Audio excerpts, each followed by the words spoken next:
Welcome to another episode. Stop, bro. We're not starting off like that. What are you doing? No, I was gonna pretend to be crying for Naz Reid. Oh my god. Okay. Welcome to another episode of the 2-for-1 podcast. I'm your host Dion, and alongside me is my co-host, where he just watched his team once again trade back in the NBA draft. It is the About man, like the seven myth. times. About 7 times. It is the man, the myth, the Nate, Mr. Taylor, joining me live for this. I guess we can call it an emergency pod. It doesn't feel maybe that dramatic, but we are recording outside of our normal schedule because LaMelo Ball was traded to the Minnesota Timberwolves. He is headed out in exchange for, alongside Josh Green, I should say, but in exchange for Naz Reid, Mr. Taylor's GOAT, 3 pick swaps, 1 unprotected first-round pick, and I believe they tossed in a second-rounder. Had to get that second-rounder here. I guess that must have been a deal-breaker for Charlotte. But, just had to come on, record a little bit, get our reactions to what I think is a pretty big trade. What was your immediate thought? I was just gonna say just like a deal breaker, kind of like Ugo Gonzalez was, but you're willing to trade Jaylen Brown. That's a different. Anyways, I mean, first reaction was, wow, that's gonna be fun. Like, this is gonna be a fun team to watch in Minnesota. Other first reaction was, Naz Reid got traded. But like, I don't really care all that much because I'm not a Timberwolves fan. I enjoy Naz Reid. Like, he's one of my favorite players. He's my favorite player. And I still think he's going to have a really good opportunity here in Charlotte to hopefully be a starter still. I don't know what they're going to do with Miles Bridges, whether Naz will end up starting at the 4 or the 5 over Diabate. I have no idea, but I still think that he's going to be a very pivotal part of the team he's on this season, which looked like it was going to be the Timberwolves. Now it's going to be the Hornets, but he'll fit right into what they want to do. He's a floor spacing big man who can put the ball on the floor and also take it to the rim, and he's also a really good passer. Like, if you asked me what centers I would like to have on this Hornets team, he'd probably be one of the guys that I'd mention as really, really, really good fits. He's no Bam Adebayo defensively, but offensively, he can give you arguably more than Bam can. I think, looking at Naz Reid as a starter in his career, he averages about 28 and 2.5. He's a guy I'm confident in being one of your better players. I think he's always been undersold or not undervalued, but he's not been able to do as much as he's been able to do, or he would be able to do if given more minutes. And I think he's proved that in the playoffs. He was probably the Timberwolves' second best player last postseason, or this past postseason. If you want to say he was their best at times, Ant was really in and out with injury. It's just weird, though, because this Timberwolves team is going to look so different next year than what we just saw this past year. And I can't tell if I think they're going to be better or worse. Assuming they get 40, 50 games at least of LaMelo, I assume they'd be better. I still don't hate the IO extension. Yeah, what are your thoughts? My first immediate reaction was, wow, I can't believe we're finally going to get to see LaMelo play with someone who's better than him. Like, I've always wanted, from the moment he came into the league, I was very high on LaMelo coming in, just watching how he played in Australia. Like, I was bought into the fact that it was going to work out as far as like the talent just transferring over.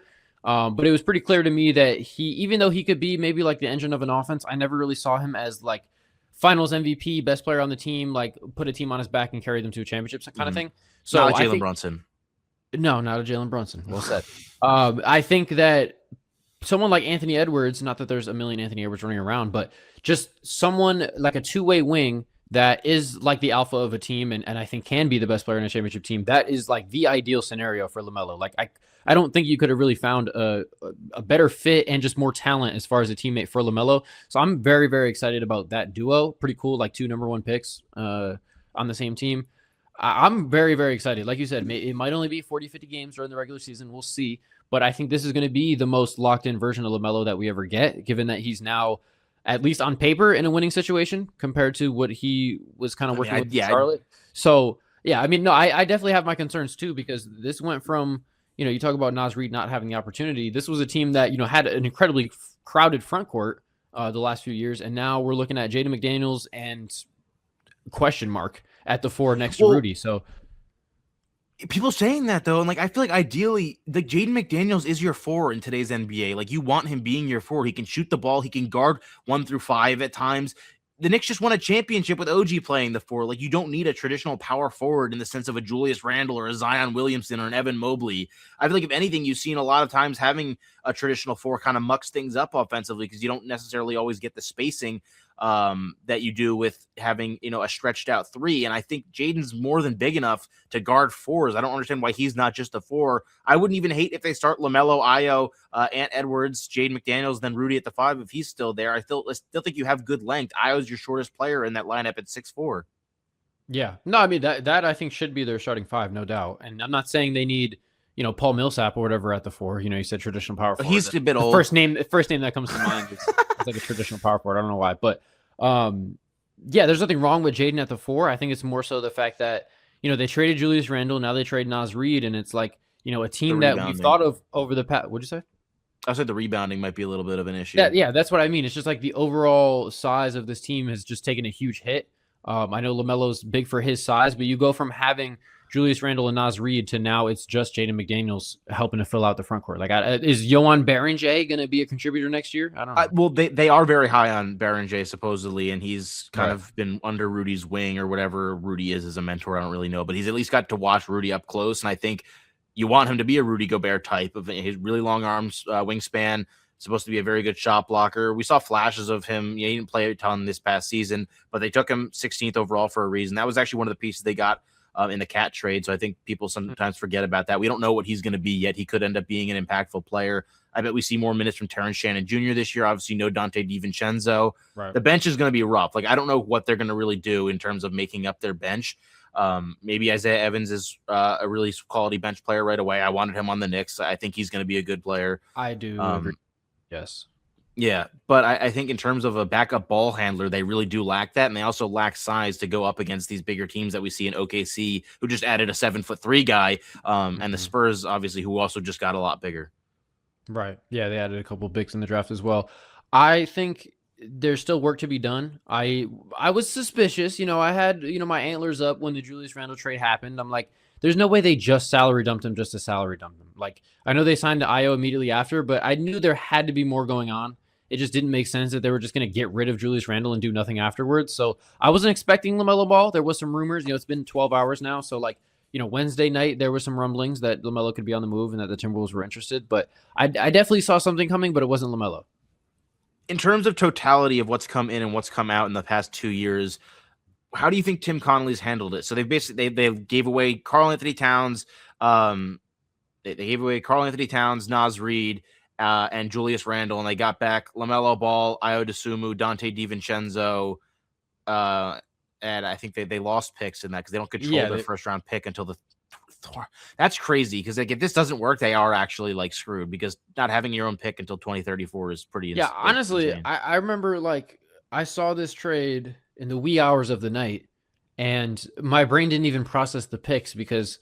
I don't know, but I didn't realize that the Timberwolves actually had 3 swaps and an unprotected to give up, to be honest. So good on them for finding the assets. But yeah, like you said, there's not much else to do here. What are you giving that on a grade? Like, obviously, we haven't seen what it's going to produce on the court, but like right now, what's your grade for Tim Connolly and how like he's handled this entire situation? Because I think I'd give him like probably a C plus B. Like I want to give him credit for making the 2, maybe like a B minus B because I just feel like he had so many chances to.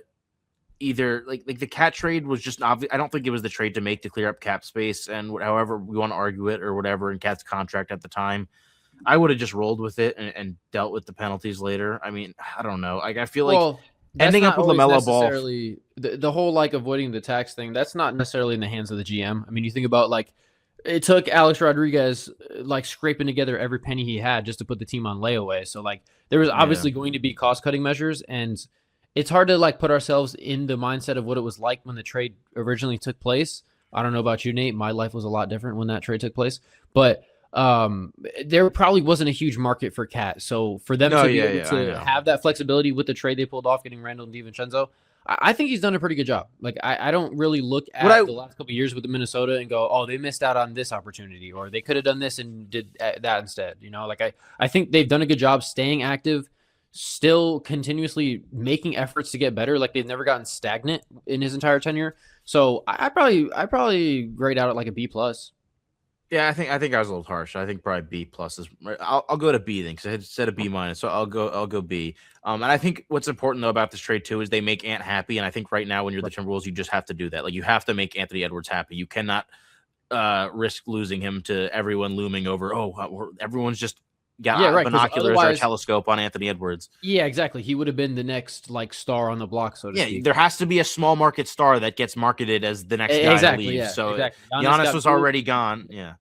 Yeah, so I know that the reports were saying, Anthony Edwards wasn't thrilled about having Julius Randle as a teammate. It wasn't like the most dynamic connection in the world. So yeah, definitely satisfies him. I think he's very happy to see someone like LaMelo Ball come into the door. But I'm curious, like, do you think? Because to me, to be quite honest with you, when you look at LaMelo's injury history, I understand that some guys are just injury prone and those things happen. But to me, if LaMelo, let's say LaMelo ended up going number 2 to the Warriors instead of James Wiseman, which is what they should have done. That's But so crazy that 1 and 3 now are playing together from the same draft. um, right. But point being, like, I think that if he had ended up in Golden State, I think he would have ended up playing more games. Like, I think the unseriousness of Charlotte as a franchise, especially before this previous season, I think led to him probably missing more games than he would have. Like, do you feel more confident that he's going to actually have a healthy year now that he's in a winning situation? I'm trying to pull up his injury log right now to just like see exactly, because I feel like it's always his ankle, is it not? Pretty much. I think he has weak ankles. I just think that's a reality of it. Some players have weak ankles. Steph Curry has had ankle issues for his pretty much entire career. I think LaMelo might just have shitty ankles, and every year it's going to be a gamble No, I whether agree. he stays healthy Yeah, or not. but I just think maybe he'd tough it out a little bit more if the Hornets were better. Like, I just feel like I don't know. I don't What know. I will Something's say, what I will say about that is, I think you were talking about how Ant is a really good teammate for him. I think Ant speaks his language a bit and yeah, can maybe get more on LaMelo's brain wavelength and be like, okay, you're here now. We can be goofy, but we have to be goofy serious. Like there's goofy neutral, there's goofy good, there's goofy evil. We have to be goofy good. Like we have to be goofy and also get shit done. And I feel like maybe Ant can find the balance between letting Melo play freely and love the game and have fun while doing it, while also winning basketball games. And these guys are going to be combining for like 23-point attempts a game. Like there's going to be a yeah. lot of Oh 3-pointers my up in god. Minnesota next year. Yeah, no, I think 20 is that might be selling them short, man. Yeah, Well, I was putting it together basically from this past season. yeah. It's about like I set the 20, line. I set the 21. line at like 21 and a half. But Are they going to lead the league in threes, like as a team, like 3 as shots as a a team, just because of team, those two? That's if 20 alone from them. I know if they had somehow kept Naz Reid, I'd probably say yes. Like if it was Rudy Or and Dante was healthy. yeah, right. So we'll see. I don't know, but those two will probably be in the top 5. I think it's really interesting because LaMelo, obviously Anthony Edwards has like, kind of like the alpha dog mentality or whatever. I think LaMelo Yeah. to a certain extent has that, but I think like you said, they kind of like speak the same language. I feel like it does not only play style wise, like I was saying before, but I do think personality wise, Anthony Edwards is probably one of the few players that, LaMelo Ball could come and join this team and be like, Be okay, cool yeah, with. cool. I am the number 2 Yeah. guy here. Like I don't have to be the face of the I agree. franchise. Like I think it's very, like I'm trying to think of an example. Like not Well, that no, this would ever make sense, but let's say that LaMelo joined Jalen Brunson or whatever. Obviously, it makes no Mhm. sense on the basketball court, whatever. Yeah. But You don't think he'd LaMelo have would an not. issue with He would that? not concede to Jalen Brunson of being That the guy. makes- He'd be like, "No, I'm better than you." I don't care. No, Jalen Brunson. What? But I think Anthony Edwards. Because I think at heart LaMelo is a TikTok kid, and LaMelo needs a little bit of I guess dumbing down. I don't want to. I'm not. The guy's not. He's not the brightest guy. We not the we brightest know ball, that. That's okay. Yeah, I think Ant. I don't think Ant is like that as much. Like Ant is very well spoken and is much more articulate in the way he speaks. I mean, obviously he has his he speaks in slang and he's very informal at times, but I think Ant is serious when he needs to be. I do have hope that he can show LaMelo that I'm a goofy guy. Can be a little bit of a good. You can thing, also and be productive in the process. Yeah. I think LaMelo started to turn that corner, but The end of the season was the thing with the Bam and saying he was going to apologize, then not apologizing, then the car and just everything. It was like, dude, everything I thought you made the strides in, you just took like 10. You took 3 steps forward and 5 steps back. And I was going to make a YouTube video that was like, is LaMelo Ball a serious player? Because I was genuinely just like, I don't know if you can actually win with this guy. Maybe you can here. I don't know. Yeah, we still don't know, to be clear, but I think this will be the ultimate test because, I mean, there would have been pretty high expectations for the Hornets coming into this year based on how they ended last year. Like, obviously, the tail end didn't go well. They missed the playoffs, but they were the best team in the second half of the regular season, pretty much, by whatever metric you want to look at. So, what do we think now? I mean, they re-signed Kobe White, so he's definitely coming back. Shout out to him. And now they add Naz Reid to this front court. Obviously, we really like the Steinbach pick, them adding another big to help shore up the front court. I mean, how much does your expectations change for the Hornets going into next season? I hate to say it. I think it, like, dude, it honestly makes me feel like this could be a playoff team, but they're probably a bottom 3 team in the East. Like, I don't like this team without LaMelo. I think like LaMelo was the connector. I'm scared now. Khan's gonna have a really bad second year where he doesn't have this elite guy who can set him up and hit him in the corner whenever he's wide open, or hit him running in transition on the wing, or feed him perfectly when he's coming off a pin down or curling. And I don't know. Kobe White isn't that kind of guard. Like, Kobe White to me is more of a shooting guard and a point guard's body. He's like still like 6'4", 6'5". I like Kobe White. I didn't really, wasn't thrilled about paying Kobe White the amount of money. Like, they didn't give him a shit ton, but it's also like, I don't know. It felt like just as they were gaining some. Kobe and Io combined for like $208 million between their 2 contract extensions. Yeah, and how many first round picks did the Bulls get for them? None. Yeah, Zero. Well, maybe hopefully, I mean, Bryson Graham's off to a decent start, so hopefully they're on pace for better things. But I think, yeah, I don't love this Hornets roster. I think Miles Bridges is much worse without LaMelo too. That was his best friend on the team and the guy that he probably had the most chemistry with. I don't know who's throwing Miles Bridges lobs, which accounted for, I feel like, 8 points of his each game. So I think Miles Bridges becomes a lot more expendable, and also I wish they'd get him off the team. Sounds good. Get rid of him. Yeah, I'm cool with that. And for non-basketball reasons. But I think, well, I'm scared. Some basketball reasons. Some basketball. He's a black hole. Actually, yeah, okay, that's true. But mainly non-basketball reasons. The Hornets kind of needed that at points during last season. He's not someone I want. I'm just scared that even with Brandon and Miller, that Khan is going to have a lot more weight on his shoulders, and just really, like, they kind of just took the rug out from under him, I feel like, almost. Yeah, I will say, yeah, like, you look at the on-off numbers, the Hornets were way worse. They were like, it was like Jokic-esque. I don't have the exact numbers in front of me. I think Zach Lowe was talking about on his pod with Goldsberry, and it's like they were like, it was Jokic level impact offensively with him on and off the floor. And I feel like you saw that too, because they played at the pace that LaMelo played at. They were run and gun and shoot threes because that was what LaMelo was good at, and that was what LaMelo did. And he got all of his teammates involved. That was why they had this synergy. And when he was, I feel like towards the end of the season, when Khan started struggling a bit more, LaMelo became like their clear best player, and Brandon Miller wasn't scoring 25 points every game anymore when he had that hot streak. Right. It felt like you had all these opportunities in past seasons to trade LaMelo, and then you just didn't do it. And then you had some forward momentum, and you're just like, okay, now we're going to sell. And I really don't understand it. And I thought it was pretty much mismanagement by Charlotte. I really thought that was bad. I'm very on the fence about it, because on the one hand, I part of me agrees with everything you just said. Why do you want pick swaps from a team who's better than you? Well, because they're pretty far out in the future. Because half of me does agree with you, but the other half is thinking to myself, this is actually a pretty mature move from the Hornets front office, because I think as great as they were in the second half of the regular season last year, I don't think it's safe to assume that that's who they really were as far as like heading into next season if they just ran it back. So I think you take more of a long-term view at this, and you go, okay, Khan and Brandon Miller are our 2 building blocks. LaMelo is, clearly not that serious of a guy, or at least that's how they ultimately felt and decided. So you get these future assets. You re-sign Kobe White on a 3-year deal, which is totally fine. I don't love the number necessarily, but a 3-year deal. And you kind of build this out with all these future assets now that they've kind of accumulated. They have an extra Dallas pick, I think, coming up soon. They have some extra assets now, and it's like, okay, let's see what Khan and Miller can do with more of like a runway here. They're going to need a point guard. I think they know that Kobe White is not necessarily going to be the answer at the 1 for them. I don't think they did. That's my issues. I don't think that they do. I think that they are committing to Kobe White probably as their point guard. I don't think they would have given him that contract if they for the next 3 years. But I think that, you look at Knipple and Brandon Miller as the 2 building blocks of this team. Like, that's your 1A, 1B, whatever order you want to put them. They're not going to be competing they're not going to be ready to contend within the next couple years here. So they're taking more of a long-term view, and, giving these guys more of a platform for next season, more of a runway to kind of do their thing, spread their wings a little bit and see what they're capable of. And then kind of over the next few years, start to add some pieces to fill out the rest of the roster, so that, 2029 or whatever, now they're ready to maybe be a serious contender once those guys actually hit their prime, versus trying to be as good as you can in the immediate term. So I don't know how well it's going to work out. I don't know that they're necessarily going to take the step into the playoffs that we're all hoping for.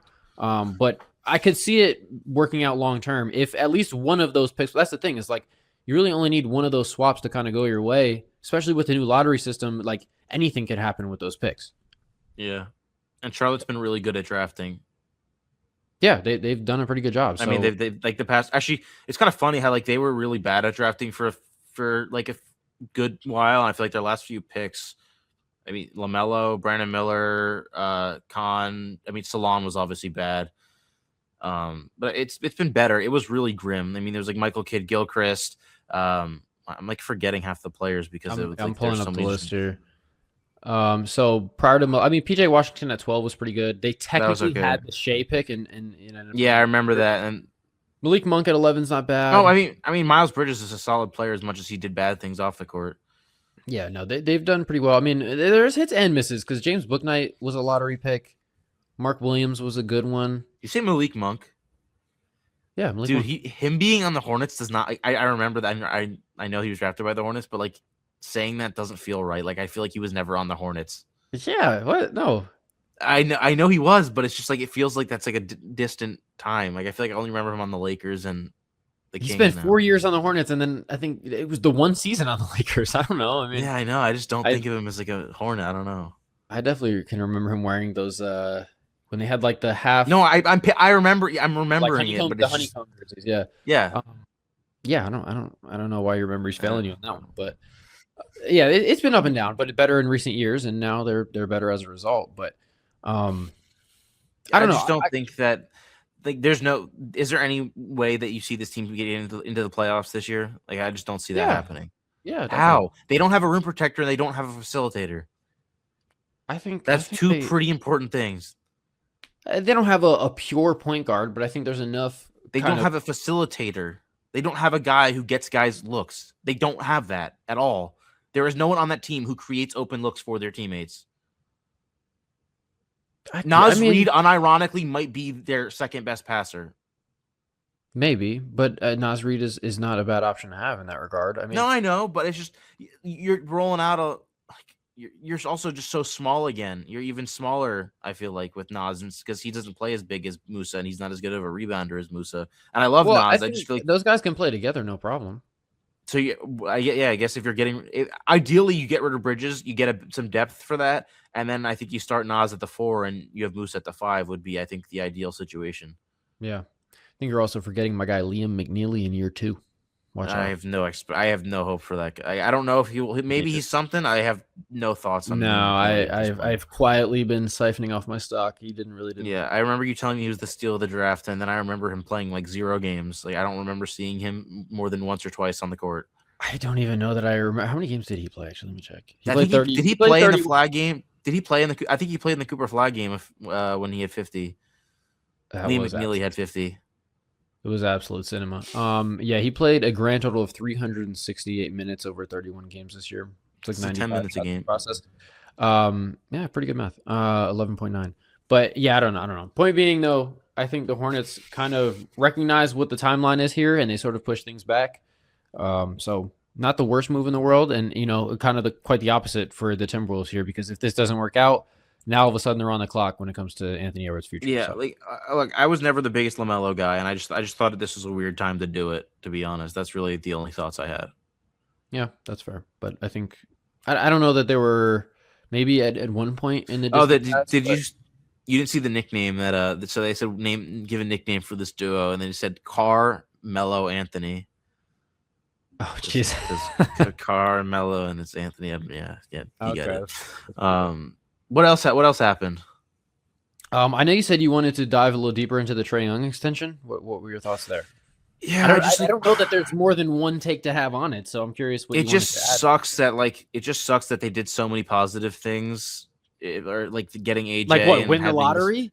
Oh no, not They so didn't, many. they didn't Okay, do anything. For that. okay, no, they didn't do anything positive, but they did. They got this gift, and like it's supposed to be like a celebration. You got this franchise player, 25 point per game, Division I leading scorer as a freshman. This is supposed to be your guy, and then you go and just like piss all over the blanket, and it's like we're giving Trae Young $50 million a year. Yeah, I feel like I can make a good devil's advocate case for why it's fine that he got this contract, but I am very clearly playing devil's advocate. I don't actually. I can already see this going poorly and him pissing AJ off 30 games in.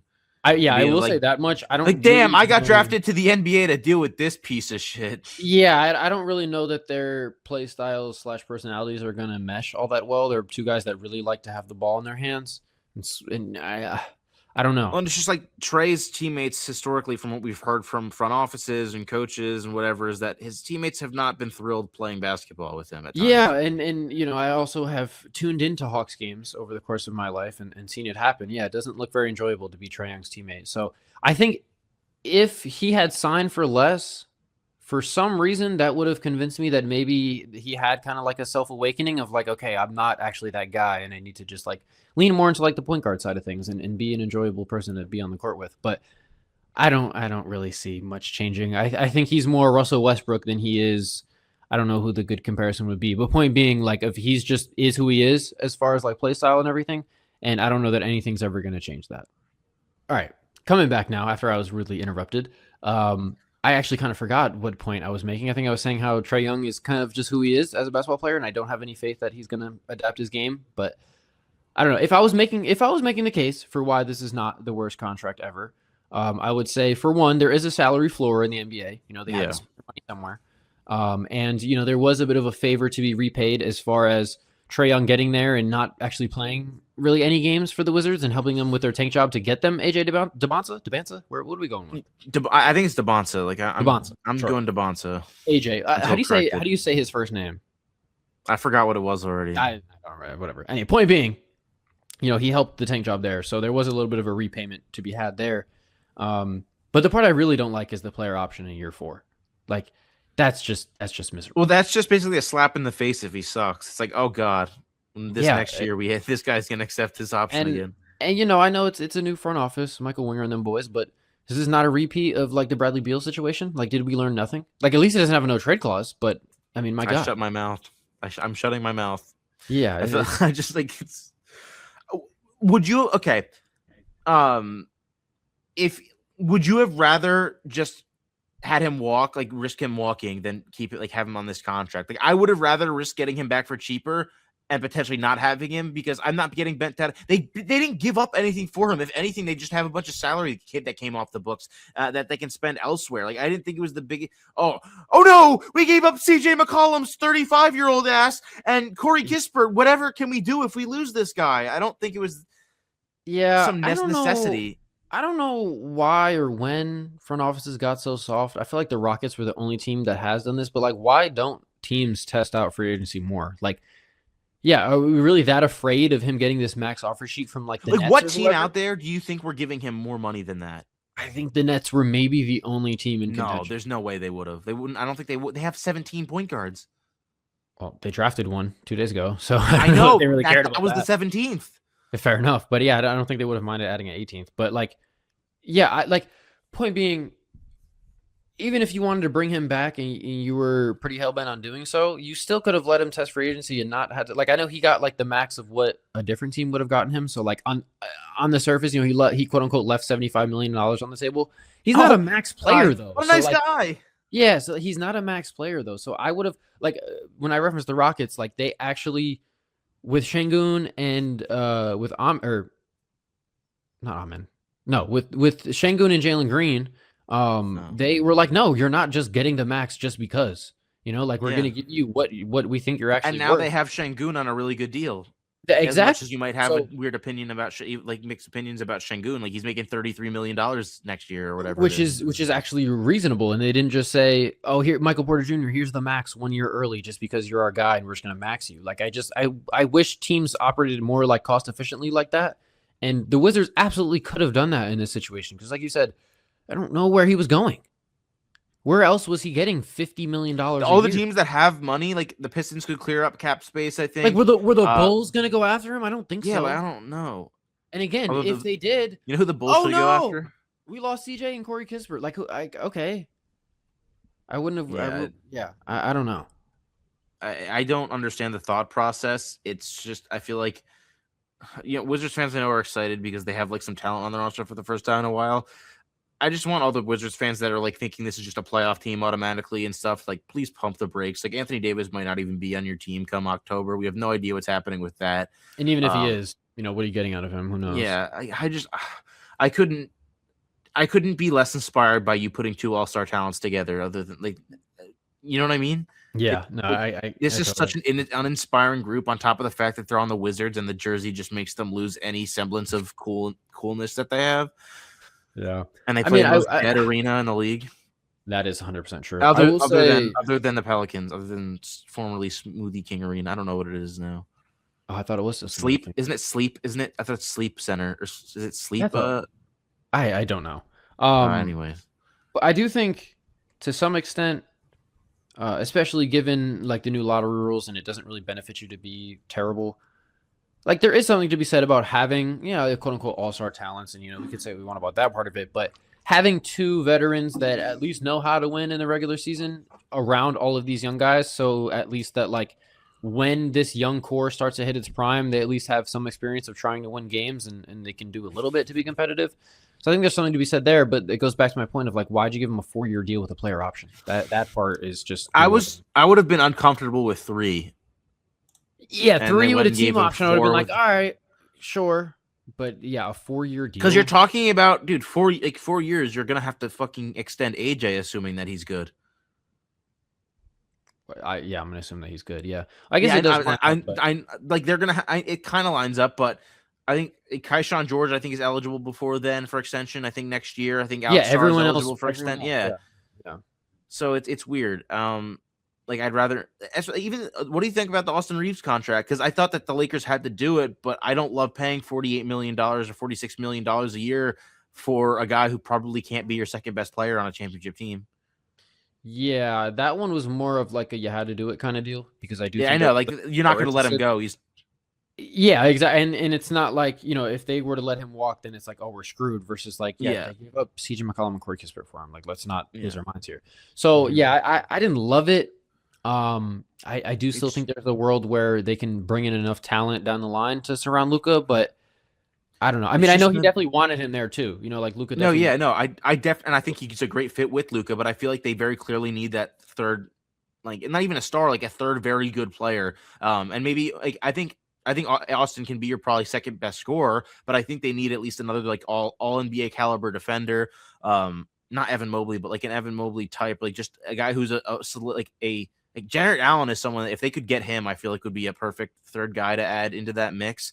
I don't know if Cleveland's putting out the feelers for him. Where are you going if Jared Allen's your third best player? As far as Luka takes you, man. I suppose, but I will say if you fill out that roster with some decent other guys, and I think Lou Dort should be on the top of their radar. Like they need an elite lockdown perimeter defender more than anybody in the league. You talk about how good the defense is in the Western Conference, and I feel like it's almost like East is better at offense, West is better at defense. The Lakers are not even out of like the good teams. Like they are the worst perimeter defending team out of everybody. They don't have a single guy, especially with Marcus Smart being an unrestricted free agent. They don't have a single guy that I'm confident in even staying in front of a guy for 40 minutes. Yeah, no, definitely 40. 4. How about 4? Like, yeah. But like I meant even like not even like just sitting in the corner and guarding a guy off ball. Like they have bad off ball defenders and they have bad on ball defenders. Yeah, JJ is gonna have his hands full on that. I mean, he already got pretty fed up last year, so it's gonna be pretty tough. That's why like an athletic rim protector like Jared Allen, I feel like who can also be a lob threat for Luka.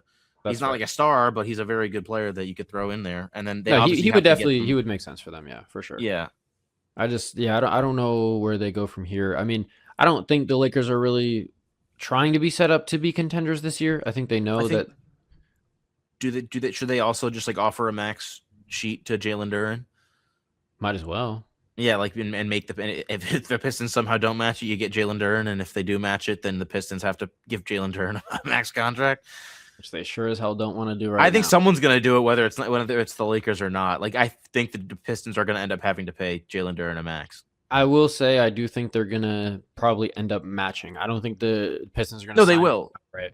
No, I'm saying like I think that it won't be like, oh, Duren has agreed to the. No, I think he'll get an offer sheet at the match. To be honest, like you don't see any world where he's just like, yo, give me like $5 million less than this team is currently offering me, and I'll sign with you before I even No, I don't. But speaking of the Pistons and speaking of their front court, the probably most notable draft day trade was Isaiah Stewart going to the Memphis Grizzlies for 3 second-round picks. Not a whole lot there. Pretty much a salary dump move for the Pistons.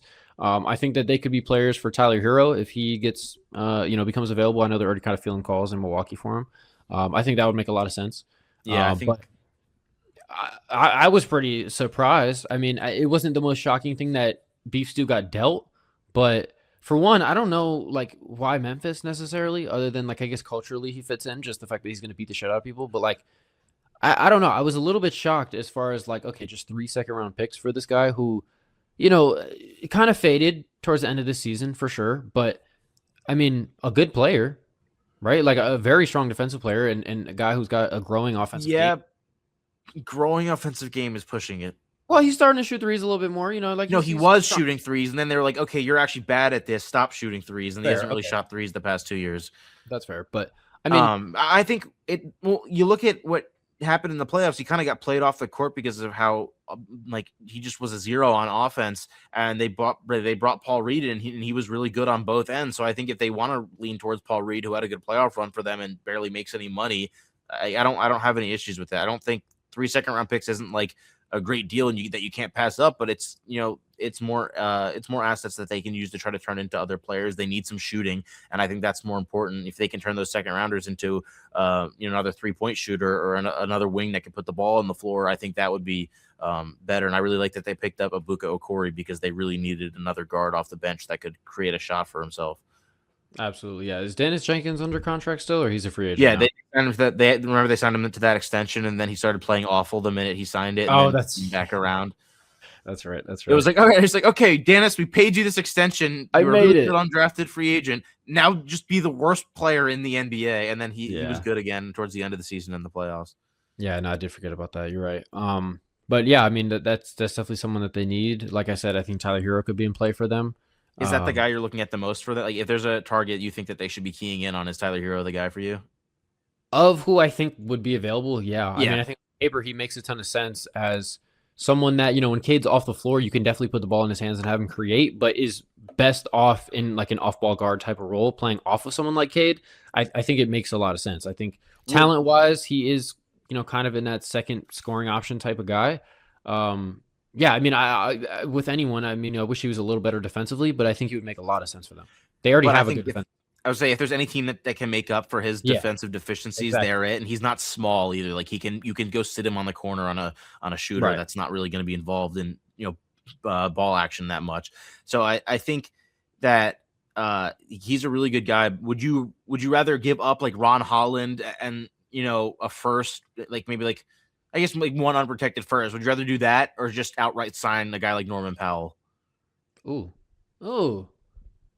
That's interesting. Yeah, because the Heat are now pretty, they're in. They got $19 million to work with. I don't think they're getting Norman Powell back for 19 mil. I don't think it'll take too much more. I've heard that they might try and use whatever draft assets they have left to offload Jovic, which what a disaster of a contract extension that was. I don't know what that was about, but I don't know what he ever did to even deserve that contract. That's what I'm saying. I don't really know. I don't know what that was about, but I don't know. I didn't really consider that possibility because I feel like the Miami's just going to find a way to bring him back. But yeah, I think I would rather have Norm Powell than to give up assets to go get Tyler Hero. Yeah, because I think it would take more than Ron Holland in a pick. Yeah, it probably would, especially because Milwaukee definitely wants to maximize as much value back as they got from the Giannis haul. Mm-hmm. But I think like here's the better playmaker. Can he probably do more as in terms of getting his teammates involved? But like Norm Powell's like a legit knockdown shooter. He would come into them. Like you have him and Duncan Robinson running around for Cade Cunningham. I think that's probably a really nice thing to have, and he can handle the ball. Right. Yeah, I think it makes sense. I think I'd like to see that. Depending on what. But I don't think too much else happened yet. What do you mean? We had the biggest news of the night. Golden State's Al Horford declining his player option and signing a 2-year, $14 million deal to stay with the Warriors. I thought it was his last year, and Al Horford's last year is always the next year. I'm retiring next year. I'm retiring next year. No, I'm actually going to retire next year. He's going to be 58. No, I'm actually going to sign a 2-year deal. Yeah. I imagine it's non-guaranteed second year. I have to imagine, but shout out to him, man. I'm pretty sure he's already 40. Wait, let me. He is. He's 40. Yeah, so he is 40, and he will become the 13th player in NBA history to reach 20 seasons. 20 seasons. Shout out Al.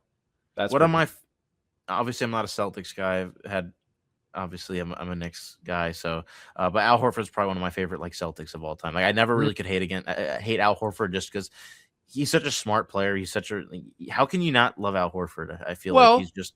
I'll tell you how. If he joins your favorite team, plays really Well, well, if you're the Sixers, title, and then leaves for Philly, and then comes back and then leaves again, that would be one way. you don't like Al Horford? I got my gripes. I might be holding a slight grudge. What? I might hold a slight grudge, but that's stupid. He won you a title. Don't get me wrong. We love Big Al over here, but I don't really like the wishy-washiness. He literally was an inside agent for Philly. He went to Philly, sucked ass, and then came back, and he's like, guys, that was my purpose. Yeah, he's like, he goes to OKC, and he's like, I'm actually good, guys, remember? Yeah, and then the Celtics get him back. He walked so that Miles Turner could run this last year. The Bucks. He is absolutely a Pacers sleeper agent. That just what do they do with him? Fucking, I don't know. He better not be on the roster day one, and they start him over Khalil Ware. I swear to God. Oh, I think that's exactly what's gonna happen. I know it's gonna happen, and it's gonna piss. Hopefully, Taylor Jenkins knows better. He does like youth, so maybe. Fair. Yeah, we'll see what happens there. But other than that, I don't know. There's too much else to get to. Oh, Mike Nori got signed to the most offensive contract in coaching history. Yeah, no, we talked about that on draft night. Yeah, I think we're all caught up. Did you see him do his press conference though? And like JB Bickerstaff said, it's like an insult to the rest of the coaches in the league. It basically it's like diminishing our worth. Blah blah blah. Oh, I did not. He better. That. Yeah, no. I think maybe he's the only one. I can't imagine the coaches loved seeing that because it's like it's a slap in the face. And again, I really hope Mike Nori does an excellent. Like I hope they win 50 games this year and they have to hand out the checkbooks and be like, okay, fine, we're sorry, or they'll go hire another coach for $12 an hour. I'll volunteer. Yeah, I mean, I get it from the coach's perspective, but I mean, Micah, you wanted a job, man. You wanted to be that coach. He did. Shout out to Micah. Shout out to Mike Nori. I like the Blazers too, so I hope they do have a good year. But yeah, but I think we're all caught up. Jaylen Brown's gonna go there. Let's we'll wait on that. We'll tune into next episode when Jaylen Brown is a member of the Portland Trailblazers and Scoot Henderson is a Boston Celtic. No, if we don't get Dion's head's on a stick. If we don't get Klingon and a lot more back in that deal, then I'm gonna. They won't even if you even ask for Klingon, they hang up. That would be the only way I'd want to do it. No, with Portland. You're gonna get an awful deal, and you're gonna like. We'll take Drew Holiday back, and you give us Klingon. You get Drew Holiday and Jeremy Grant, and you're gonna call it a night. I swear to God, man, no, Brad Stevens is better than that. But until something major happens, we'll be. I mean, no, we'll probably be back on our regular Monday. Yeah, we'll be back. We'll try to maybe we'll do something this weekend, maybe not, but we'll definitely be back on Monday at the very least, and then we'll figure out from there what the schedule is going to look like. We'll definitely come back. I think we should definitely record the first night of free agency or after whatever that happens. So I think that's July 1st this year, right? It's always as always. Yeah. Okay. And then with Summer League coming up, things will get interesting. I mean, we're gonna have a ton of content from Summer League. I just don't know that we'll do our normal pod schedule, but we should do something though because we'll be in person. We might do an in-person pod if we can get the audio set up and working and make sure everything sounds good for you. Yeah, we'll have to talk to Josie about that. I feel like would be the best to coordinate all of that. But that'll wrap for this episode. Yeah, make sure you subscribe to the pod, man. You've been listening for a good 40 minutes now, at least. I forget how long this episode is, but at least 40 minutes. So you might as well subscribe. Might as well tell your friends about us too. If you're listening, why would they not also want to listen? Just makes sense. Come on. Make sure you check us out on all socials as well at 2for1hoops on Instagram, on TikTok. If you're watching this, you're already on YouTube, so subscribe there as well. But again, that'll do it for this episode. Thanks, of course, to everyone for listening. We'll be back with another episode soon. But until then, hope everyone has a great rest of their day.